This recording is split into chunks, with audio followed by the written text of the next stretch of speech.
my next guest joining me tonight on Punky's Mixtape is our very first featured interview coming from Italy. I'd like everybody to welcome Andrea to the show from Dead Rituals. How we doing?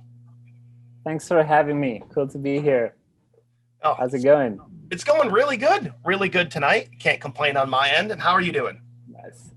Not too bad, not too bad. I'm also, yeah, it's 10 p.m. I've been working all day and now I'm here. It's cool.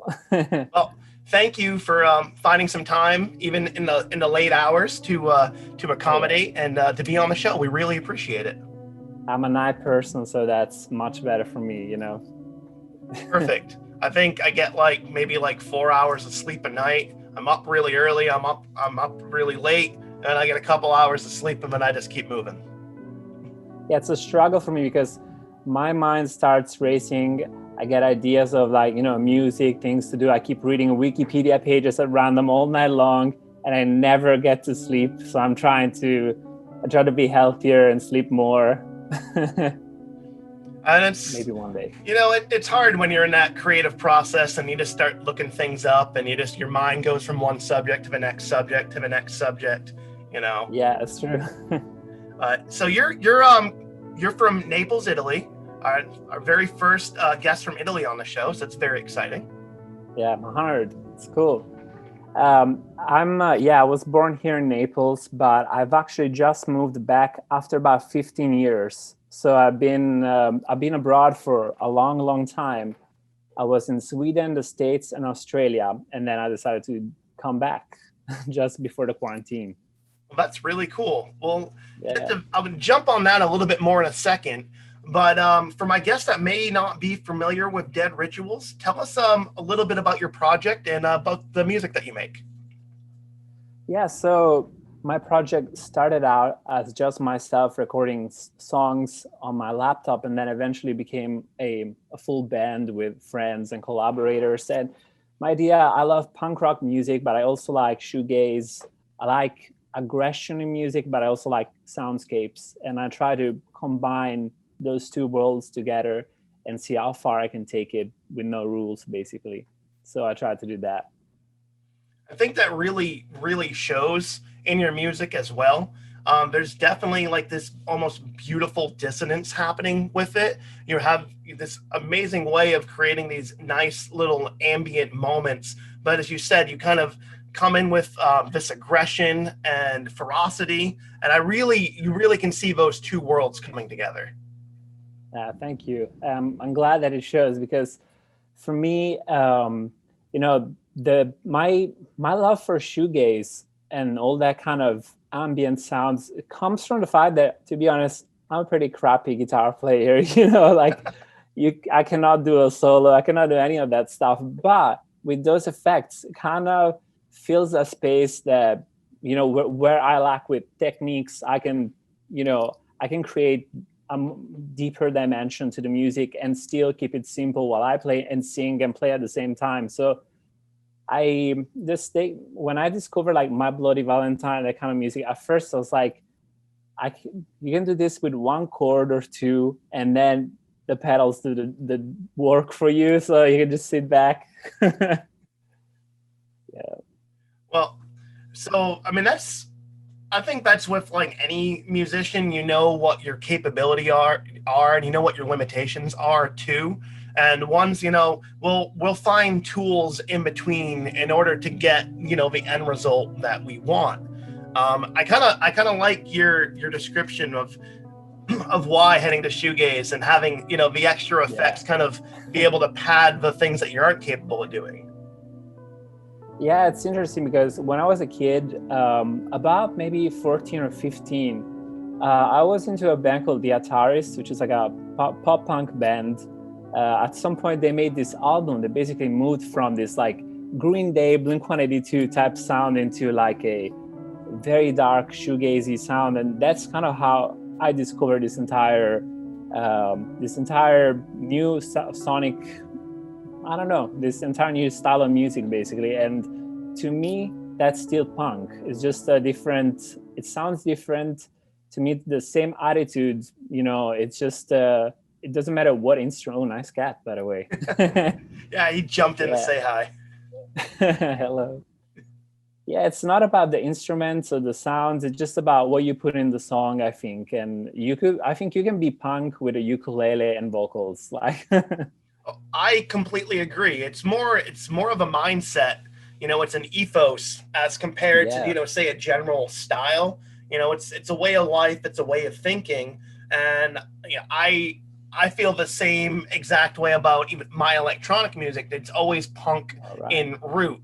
It's expressing those heavier than life aggressions that we often feel, but through the vignette of my perspective, which is, there's beauty in things that are happening around me. There's destruction in things that are happening around me, and I think it's just more of the approach and the mindset that you put into it.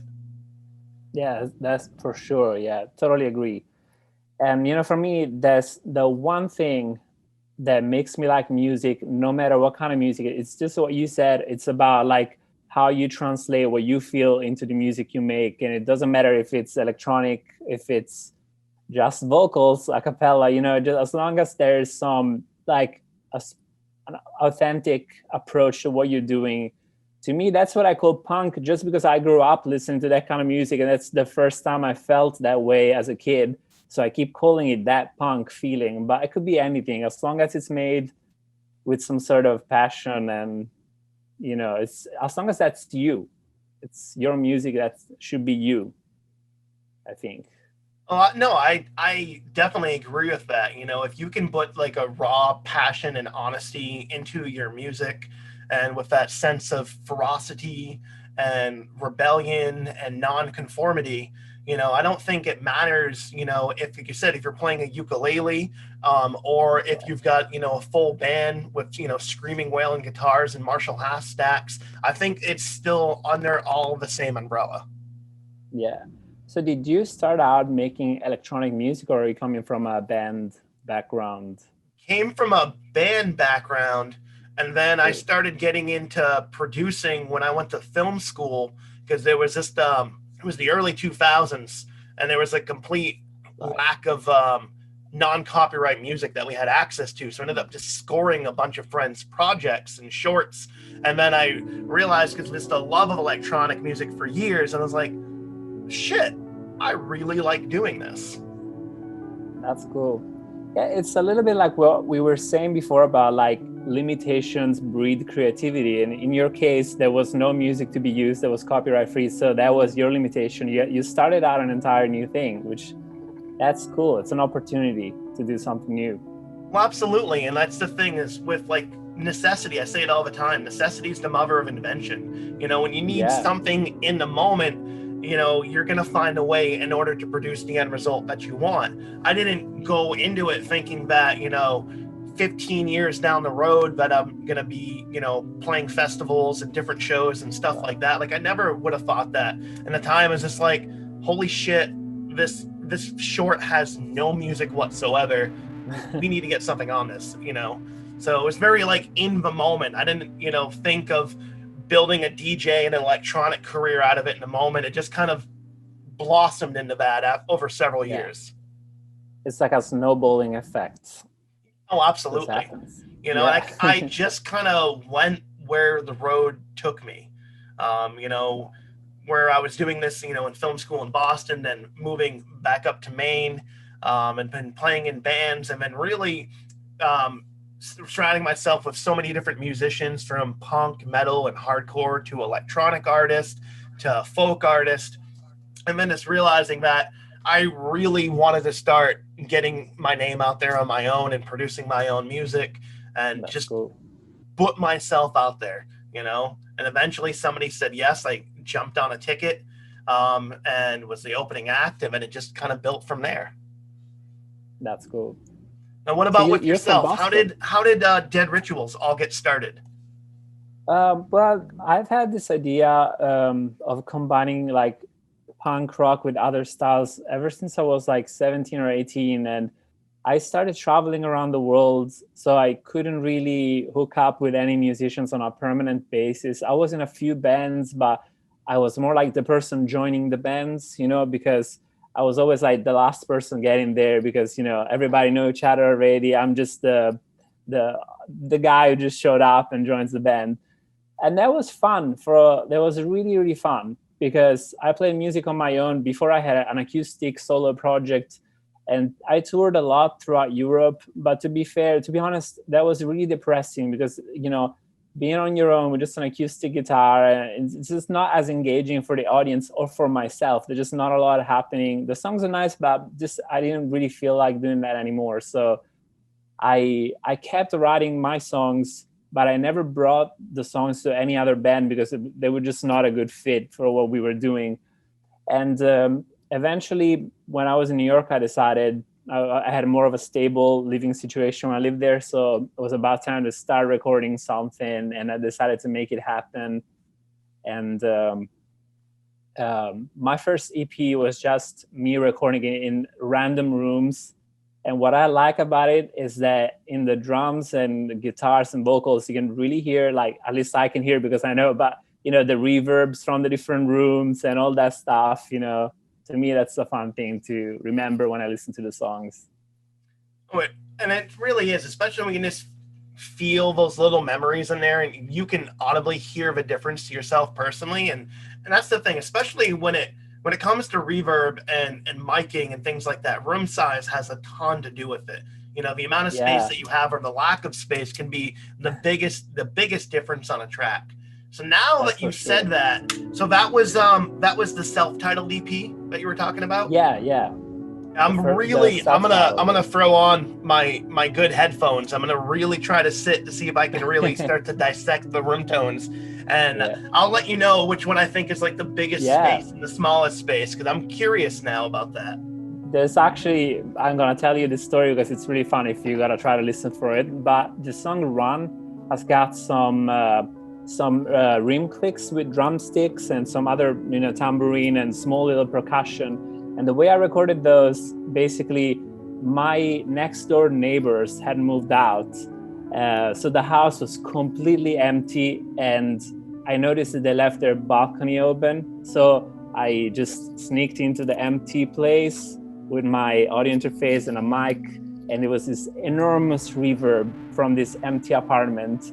So I just spent like a few hours there, recorded this like clap sounds and tambourines and all this crazy sounds with this massive empty house reverb.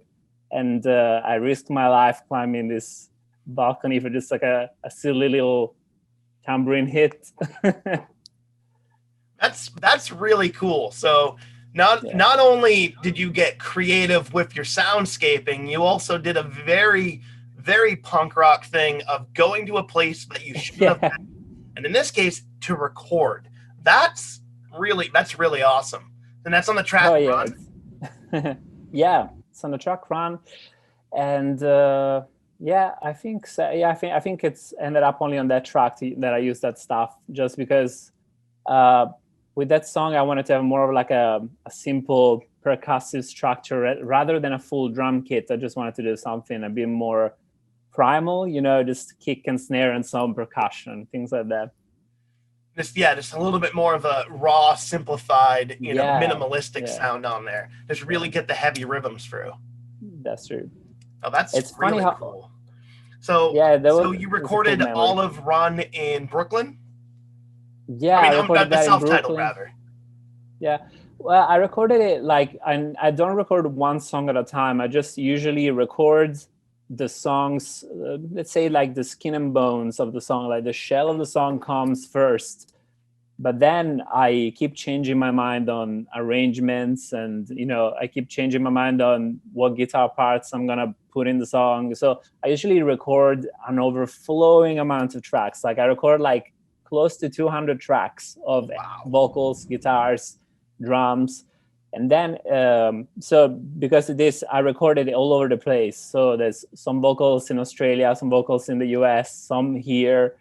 And at the end of the mixing recording process, it's a job of just deleting stuff and basically cutting down to what I think it really stands out, and making the song happen based on the recordings that I collected. That's a really, really interesting way to go about it. 'Cause I'm so form fitting that I'll focus. Very rarely will I bring something over to another track. I know in my mind's eye when I go and start working and building my layers that I'm like, this is specifically for that. So that's kind of a neat approach that you have. I just think because you know, I'm like 32 years old, and the first experiences that I had recording was not with computers, was with pretty bad cassette recorders and things like that. So the fact that I have unlimited tracks, it's incredible to me still. So whenever I have some ideas, like, why not? We can just do this. And so I end up recording a lot, and sometimes the more you record, the more the original idea for a song changes. For example, there's a song on the EP that's called Enough, and at first I wanted to be like a surf song. The first guitar riff is like a spring reverb and a tremolo, but then it turned out into something completely different than surf music because I just recorded more layers and layers of stuff, and it just happened that way. You gotta enjoy where like the process takes you, you know, Yeah, um, with especially with anything where you never know where you're quite gonna end up with things, and that's one of the things that I love about being a solo artist. And you're right, you just the infinite amount of tracks in your digital audio workspace, whatever you're working, and let it be Pro Tools or Ableton or Reaper. There's just the the only limitation is your own imagination, you know, and that's what I really that's like. true. It's like producing and composing all in the same time. I mean, it's they're one and the same, but the idea of this, all these possibilities and the realm of possibilities that you have with electronic music to add into it, and you could basically recreate any sound, you know, that's organic or produce things that are just completely, you Yeah. know, out of this world. Yeah, you're so right. You know, especially you coming from an electronic music situation, you know, like there's no more like recording one day, mixing the next day. It just all happens together because once you find a sound you're happy with, you can literally push two faders on your computer or click, I don't know, on a plugin and it just happens in like 10 seconds and you have a sound that could be your final sound, which is amazing.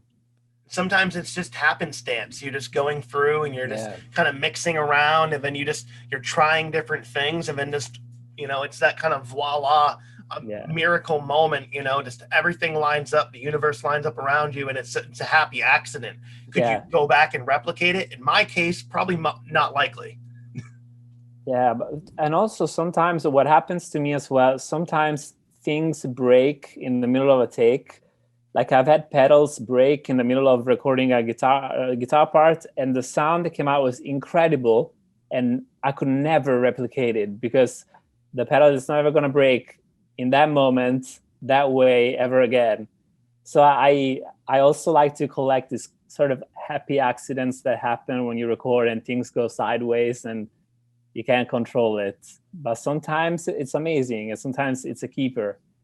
And, you know, for some that would just be, you know, it would be soul crushing, and they're like, no, oh, that's Yeah, the worst take that I ever did. But you're owning those little life imperfections, and I like that. I'm of that same school where I like, you know, what some would consider a flaw to be, you know, its true inner beauty.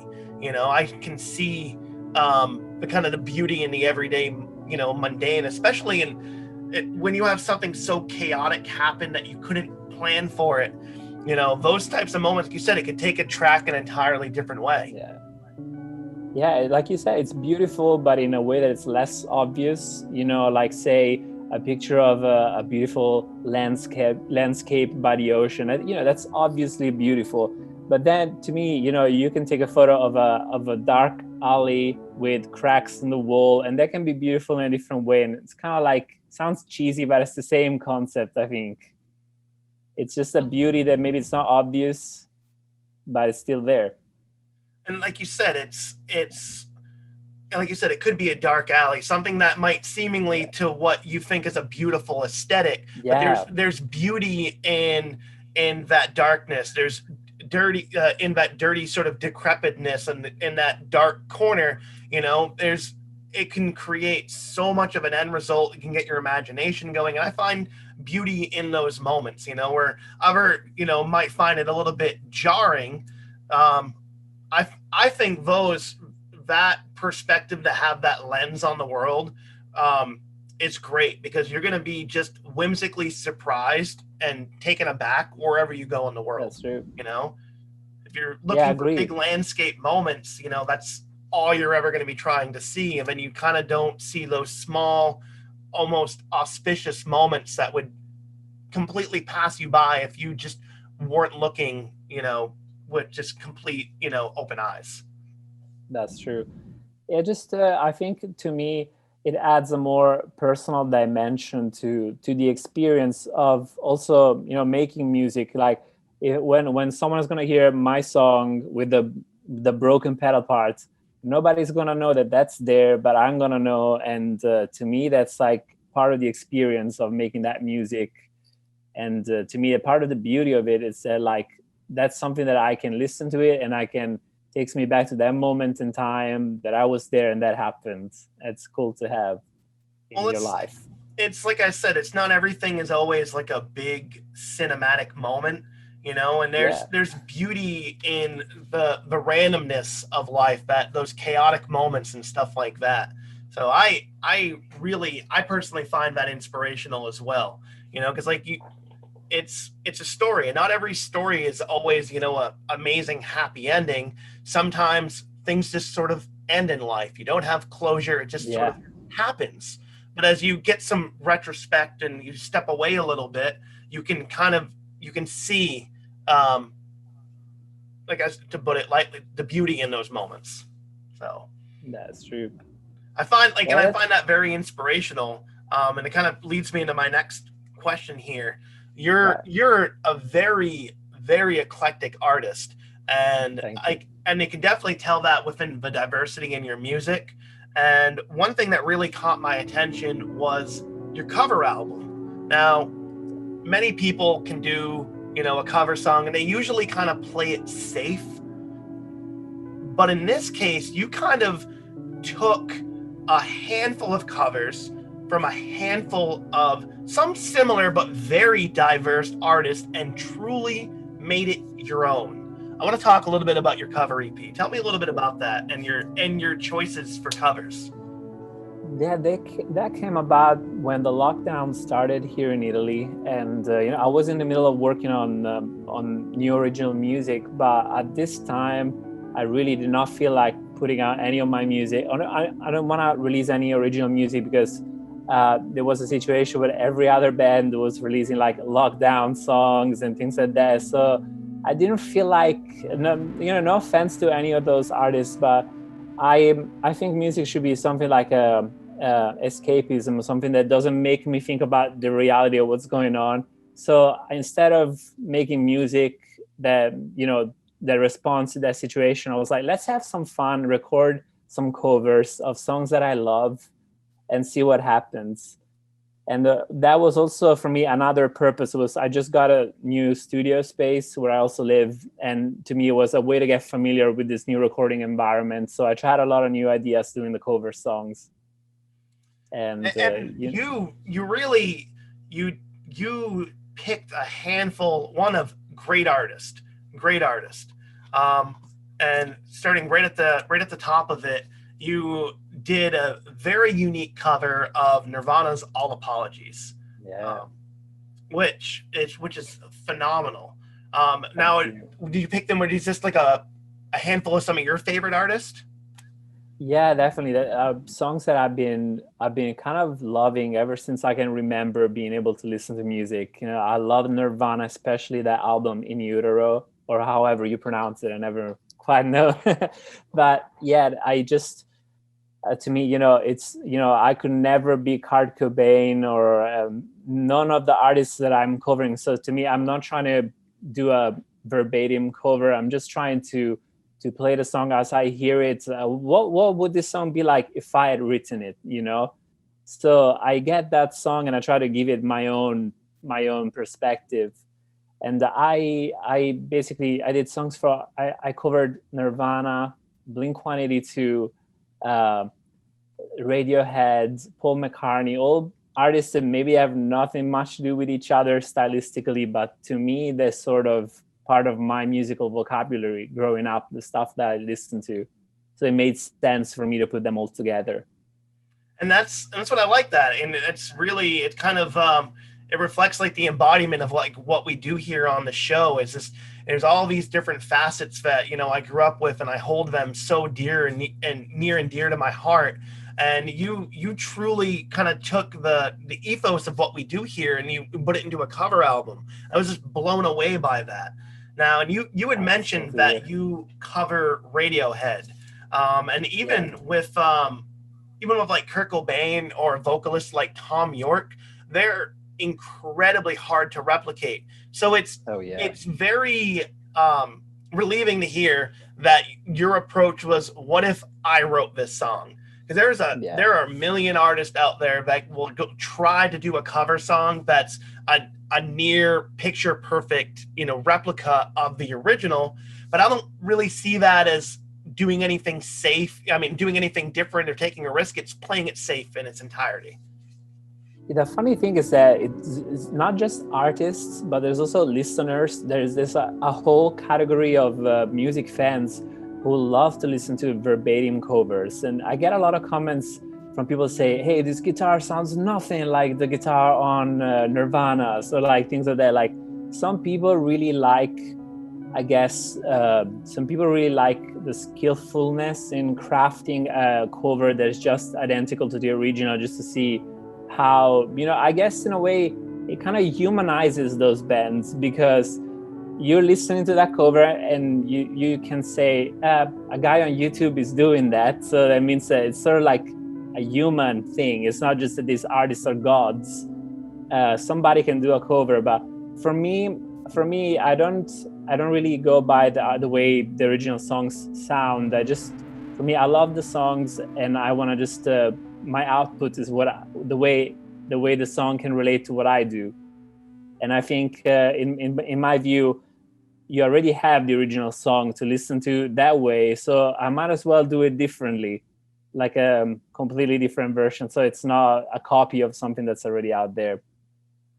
And I'm really, I mean, don't get me wrong, I love a really good cover, but Yeah. to go and take something that was so inspirational to you and put your blood, your heart, your soul, your tears into it and add, it's almost as though as you're, not to say an extra member in that band, but you're taking something, you're creating something brand new from it, as though you were part of that original writing process. And that's exciting, especially when you can do it as refreshingly as you did with like Radiohead's "All I Need," like that. I was Oh listening yeah. to like your EP, and then I realized I listened to all of that, and then the cover album came on, and I was like, all right, cool. Oh, this is really heard of a Nirvana cover. Then the Radiohead one stopped me like dead in my tracks. I love Radiohead. They're my white whale of an artist. I've never Yeah. seen them. I don't know if I'll ever get the chance to see Tom York live, but it's my like number one like bucket list band to see live that I hope to see one day. Still, if Yeah. the world ever opens up again. But Yeah. you you brought me back to like the moment when kind of first hearing the album, and it brought back all this nostalgia, but yet it was refreshing and new. And honestly, like even Radiohead has been known to do that with their own tracks. They get tired Oh of playing yeah. it the same way, and then they'll do different versions of it live. So I just gotta say that personally, you brought me to a place that I rarely emotionally get to travel to. I love Radiohead, and you just completely caught me off guard with that track. That's cool. That's one of my favorite songs from one of my favorite albums, In Rainbows. To me, that's like one of my maybe top 5 albums of life. Just like it's an incredible record, because to me that's when Radiohead, they decided to become more experimental, but they still had their like indie rock type alternative songs. So it's kind of like, the Beatles Revolver album. It's kind of in the same ballpark, as in they were trying to become more experimental, but at the same time they still have catchy songs. It's not like the White Album, which goes out there, you know. And Radiohead on In Rainbows, I think they did something like that, and that's why I love that album so much. I like catchy music, but I also like, you know, cool soundscapes like All I Need or Videotape, another great song. And like really, like I think between like Kid A and like In Rainbows, they really took a chance to experiment with their sound and diversify their discography, and they got really, really unique with the production process in there. You know, starting to find rare, obscure electronic instruments that only a handful of them still exist or built in the first place, and that hunt. You know, that hunt for the perfect sound, or like going and getting like all like the like 86 or 87 Moogs and things like that, like really specific soundscaping. They nailed it on both of those albums. They use a lot of that Prophet synth. What's it was called? Dave Smith Prophet. I don't remember what it was called. Prophet 5 or something like that. But the sounds they're getting is amazing because it's just so intimate. That album seems like they're whispering into your ear when you listen to it with headphones. It just, you know, it's so dark and brooding, but at the same time it's not a gloomy album. It's really cool. Like it's like you're going through the dark and gloom, but you know that your best friend's right there and still has you by the hand, you know? So it's familiar true. and I think it's, like I said, it's dark and gloomy, but at the same time, like I feel like I'm being guided through this dark and gloom, and I know that there's going to be hope at the end of it, you know? So it's kind of a willful optimism to things despite, you know, all the darkness surrounding it. That's true. Yeah.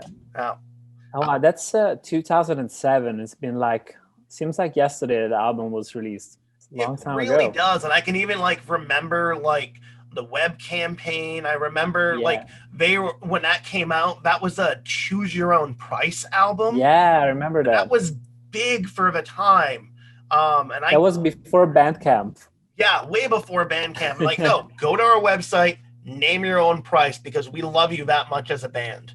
You know, that's like last year when the label that they're with, they got hacked and a bunch of unreleased material got taken, and they give us $1 million and we won't release it. And they're like, you know what? Fuck you. Here's everything that we've never released. Have fun, fans. And I got to tell you, I've been slowly going through that pile since they released it out.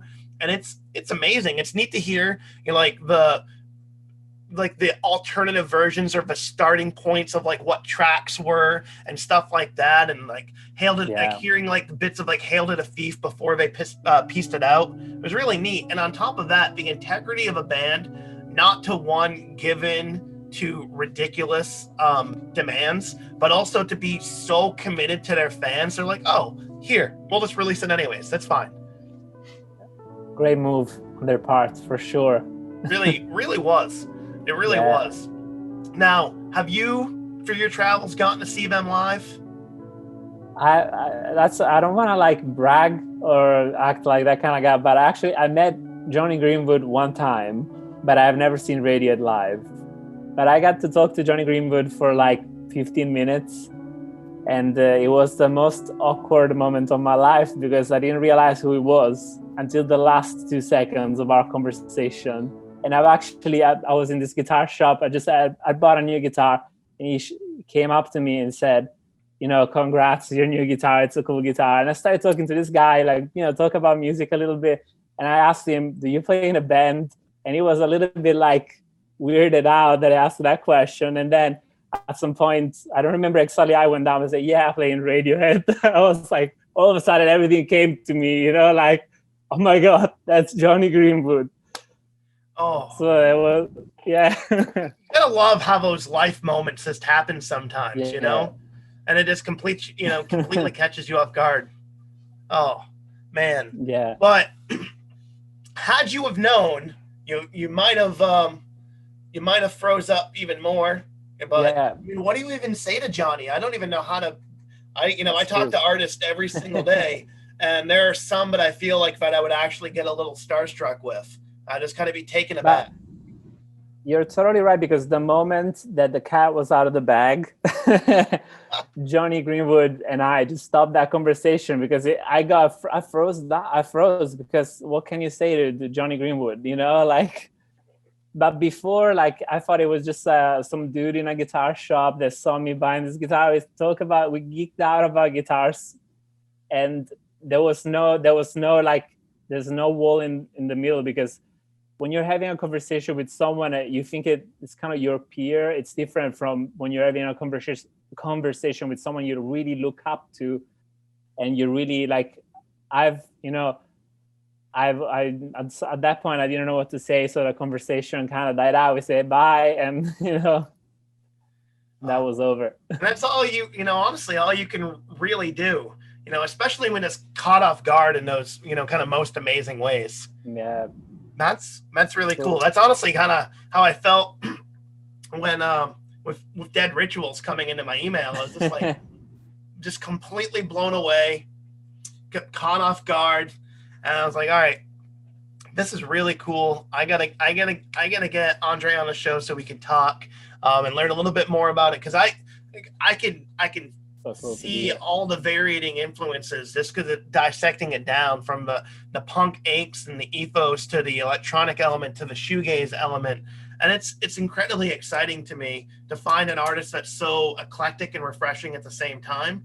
Like, even with doing a cover album, you still made it entirely brand new. Songs that I've been listening to for 13, 14, 25 years, some of them. And it was like hearing it for the first time all over again. That means a lot. Really happy to hear that. Well, it's not every day that we run into an artist like that. So I just want to make sure that I give credit where credit's due. Thank you. So you've been staying busy with that. You were feeling a little writer's blocky in the earlier of the quarantine, so you did the cover album, but you're very ambitious because you also had another EP just come out a few weeks ago. Yeah, and that's also, it's probably my favorite music that I've ever made, because it's it's a bit more experimental. And I'm not the only person singing, because my wife is singing on it too, which is cool. She's got an entire section where she does lead vocals on a song, and I have some instrumental parts as well. So it's something that I really wanted to do, just do like an instrumental section for one of the songs that it's longer. And I've also just recently I started acquiring some analog synths and drum machines and things like that. So it's the first time I do electronic music without plugins, without software, just with actual toys. That's awesome, because one, like those, like there's so much you can do for like a DAW through Ableton and stuff like that. Yeah. But like so many amazing gadgets or toys, as we have been created over since the late 70s for some synthesizers all the way to now, and some of those tones you just can't replicate. That's true at all. Yeah. So but sometimes just I love digital stuff, and I do a lot of digital stuff, but just the unpredictability of having knobs to play with, and just sometimes you come up with stuff that you never think of doing in the computer, just because you have more of a tangible experience of those instruments and tools. Matt, you're able to like much more physically connect with it. I can sit there and automate the velocity to a track all day, but it's still never going to be quite the same as the way that I'm hitting a snare, or getting the same physical modulation on a Moog or something like that. So that, and just be able to really put your emote into it. That's true. Yeah, that's one thing that you're gonna chew on that now. All right. I find it sometimes, or at least when I first started, rather, being able to emote into just a mini board or a blank drum machine. I really had to sit, and it's kind of, especially with with Ableton or any DAW like that, you have to really think about your palette beforehand and think and get all your little sounds and things all kind of lined up. You got to build your drum machine. You got to know what you want for drum hits. You got to, pick out your bass tone and, find a good synth tone or a MIDI tone that you want to build with from there and then develop your own. So there's a lot of mixing of colors that go into it in advance in order to build your palette to even just start painting. And I find myself doing so much setup work that sometimes it just like saps the creativity out of me. So having physical analog equipment in front of you, I think would definitely lessen that situation. Yeah, I totally understand what you're saying, and I'm in the same boat. For me, the biggest creative problem is setting up. Like when I lived in New York, I had roommates, and I couldn't really have any permanent recording setup. So by the time it takes me to put the mics up, set up the plugins and the computer, the audio interface, by the time that happens, it's like the moment's gone, So I think, people always talk about analog versus digital. And to me, like I have tons of analog preamps and tube gear, vintage stuff that I love, but I can't replicate those sounds in the computer very, very closely. But that's not the point. The point for me is that when I use my analog gear, I just flip a switch, it's on, and I can just play. I don't have to do anything else, which to me, it's amazing.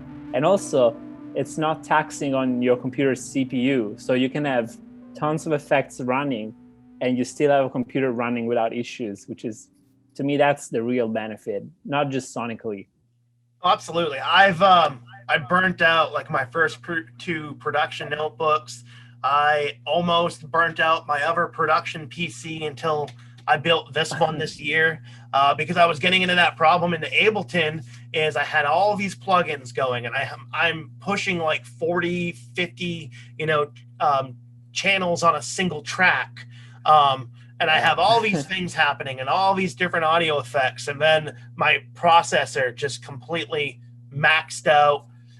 I'm overheating. My fans aren't enough. And I was like, oh, I've obviously reached the point of production, but I can no longer finalize my album on this machine.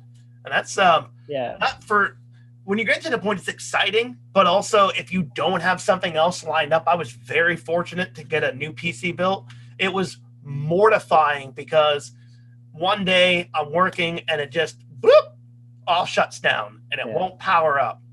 And I'm so fortunate. I had the same problem too. I had a computer dying on me because of the same exact reason. I'm very lucky that one of my best friends is an engineer.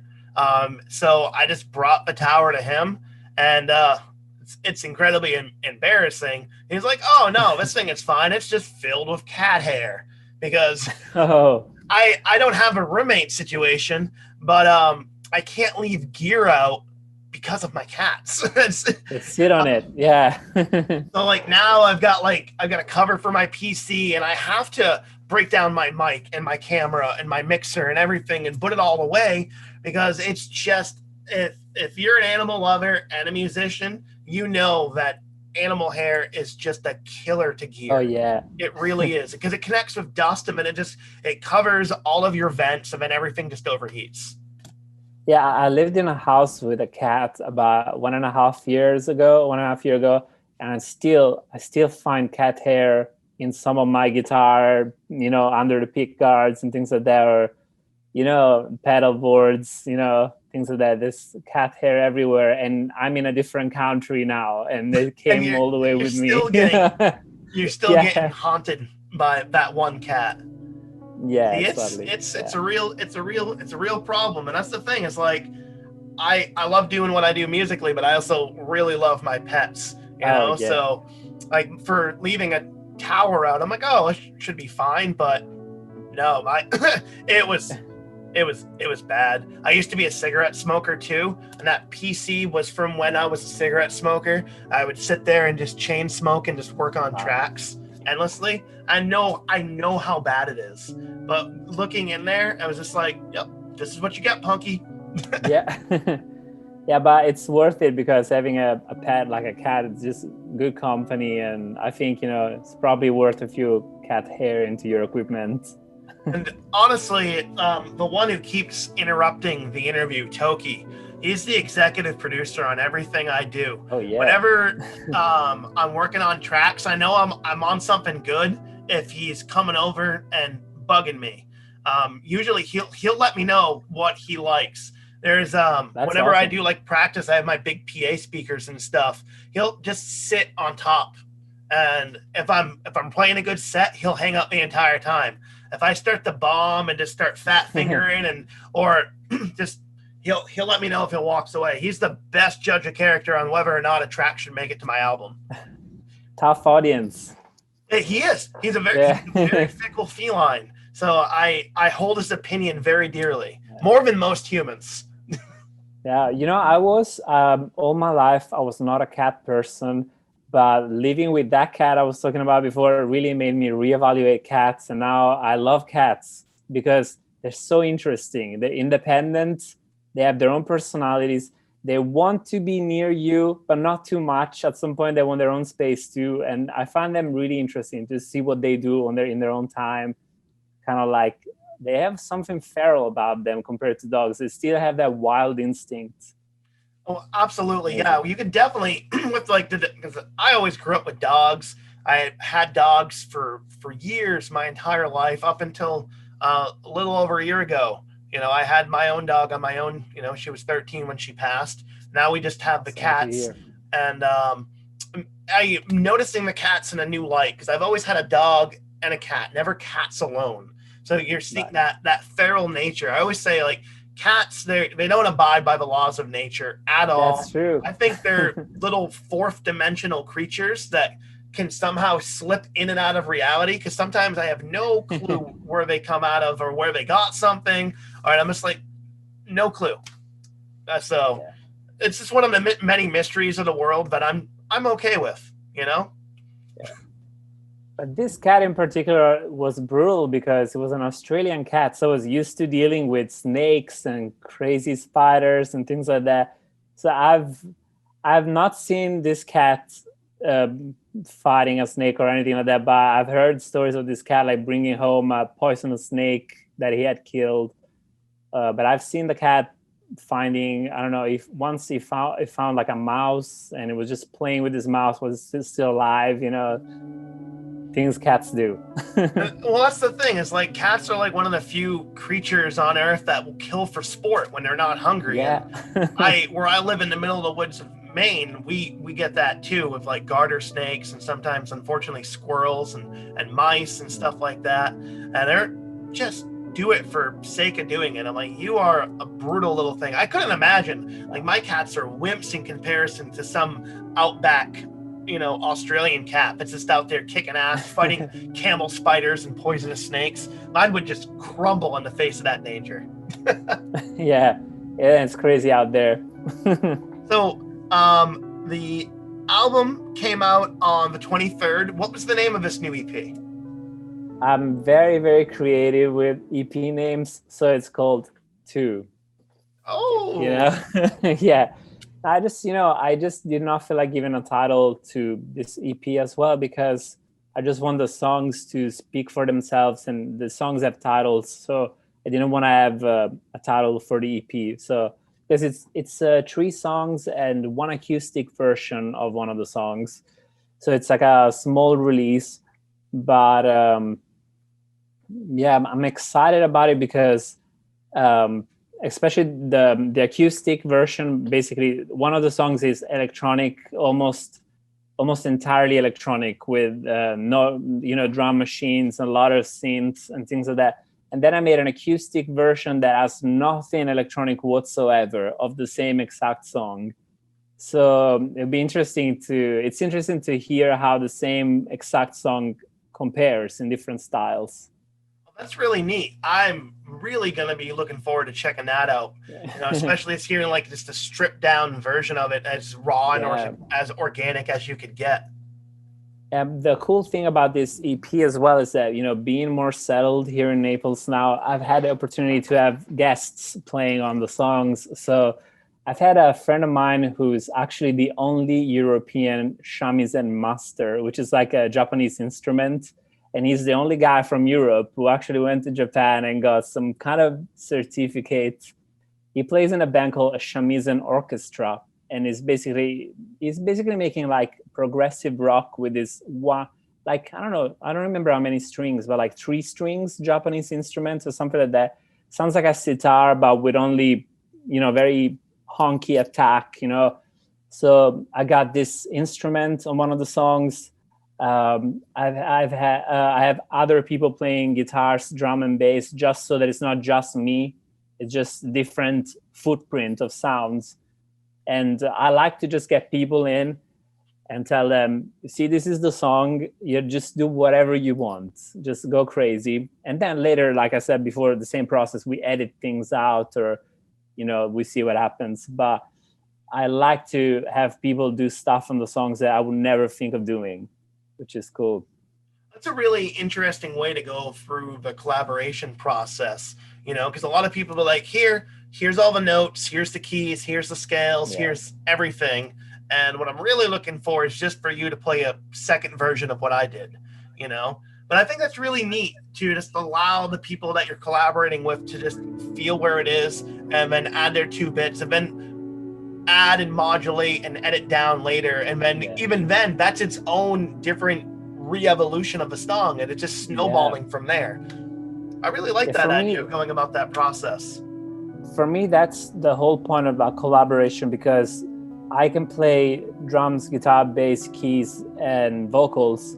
So if I want a part that I can think of specifically, I can just play it. But what I want is for people to come in and bring something that I would never think of. Like, even if it's a guitar, even if it's 2 notes on a guitar, it's amazing that somebody else can put their own imprint in a song and maybe really change it up. And, that's really interesting. Especially with your process of just kind of seeing where the road takes you. You record, and you just have all this padding around it till you just start whittling away and carving down until you get to its final form. I think, especially with that process, I think that would be incredibly beneficial to have. I know as an editor, I'd love to have as many different takes of scenes and stuff like that. It's always, I will take as many different takes as I can, so I know that I have a lot to work with. I need to start doing that more and taking that practice into my music writing. I think I'd be a little bit more surprised than what I come up with, instead of being so focused to just get this narrow spot done. Yeah, it can be interesting because it's also a good way to get out of your routine of doing stuff the same way. Because sometimes I sit on my computer and try and mix a song, and I'm doing this thing all the time. I'm going to try something different today. So maybe I try to do something crazy that maybe it's not going to work out, but I did it.